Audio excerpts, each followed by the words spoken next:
മാനാഞ്ചിറ വെള്ളിമാടുകുന്ന് ദേശീയപാത വികസനത്തിനായി ഒഴിപ്പിച്ച കച്ചവടക്കാർക്ക് വർഷങ്ങൾ കഴിഞ്ഞിട്ടും നഷ്ടപരിഹാരം ലഭിച്ചില്ലെന്ന് പരാതി.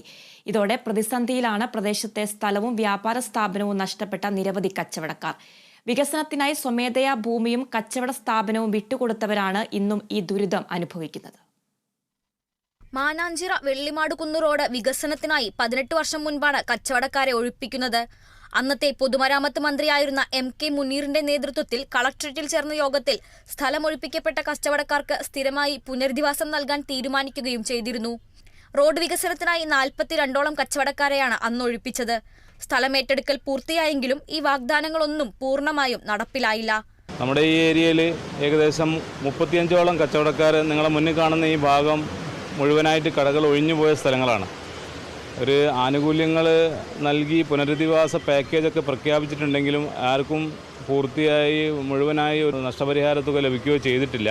ബിൽഡിംഗ് ഉടമസ്ഥരോടും കൂടി ചോദിക്കാതെയാണ് നമ്മുടെ ബിൽഡിങ്ങിൻ്റെ പല ഭാഗങ്ങളും PWD ലേലം ചെയ്ത് വിറ്റതും പൊളിച്ചു കൊണ്ടുപോയതും. ഹൈക്കോടതിയിൽ നടന്ന കേസിൻ്റെ അടിസ്ഥാനത്തിൽ നഷ്ടപരിഹാര തുക നൽകിയതിനു ശേഷം മാത്രമേ പൊളിക്കാവൂന്ന് ഓർഡർ ഉണ്ടെങ്കിൽ പോലും ഒരു സുപ്രഭാതത്തിൽ ഇവിടെയൊക്കെ കറണ്ട് കട്ട് ചെയ്യുകയും കടയ്ക്ക് അകത്ത് കയറി ഇലക്ട്രിസിറ്റി കട്ട് ചെയ്തിട്ട് പോയപ്പോഴാണ് നമുക്കുണ്ടായത്. 45 വർഷമായി പ്രദേശത്ത് പ്രിന്റിംഗ് പ്രസ് നടത്തുന്ന പ്രേമരാജനും പറയാനുള്ളത് വലിയ നഷ്ടക്കണക്കാണ്. പെട്ടെന്നാണ് ഒരു സുപ്രഭാതത്തിൽ ഒഴിയണമെന്നും പൊളിച്ചു മാറ്റണമെന്നും ഉള്ള ഒരു ഓർഡർ വന്നത്. ഇലക്ട്രിസിറ്റി വന്ന് പോലീസോട് കൂടെ വന്ന് വയറ് കട്ട് ചെയ്ത് ലൈൻ കട്ട് ചെയ്ത് അങ്ങനെ പിന്നെ വഴിയില്ല. പിന്നെ അടുത്ത് ബാക്കോട്ട് കുറച്ച് സ്ഥലം ഉണ്ടായിരുന്നു, അതിപ്പം തൽക്കാലമൊക്കെ ഉപയോഗിച്ച് വരികയാണ്. കാര്യമായിട്ടുള്ള നഷ്ടങ്ങളൊന്നും കിട്ടിയിട്ടില്ല. ഞാനിവിടെ കച്ചവടം ചെയ്ത ആളാണ്, പക്ഷേ കിട്ടിയില്ല. ഭൂമിൻ്റെതായിരുന്നു, അതിന് മുഴുവൻ പണമൊന്നും കിട്ടിയിട്ടില്ല. കട പൊളിച്ചിട്ടിപ്പോൾ ഒരു വർഷമാവാനായി. ഒരു പണിയും പിന്നെ നടന്നിട്ടുമില്ല.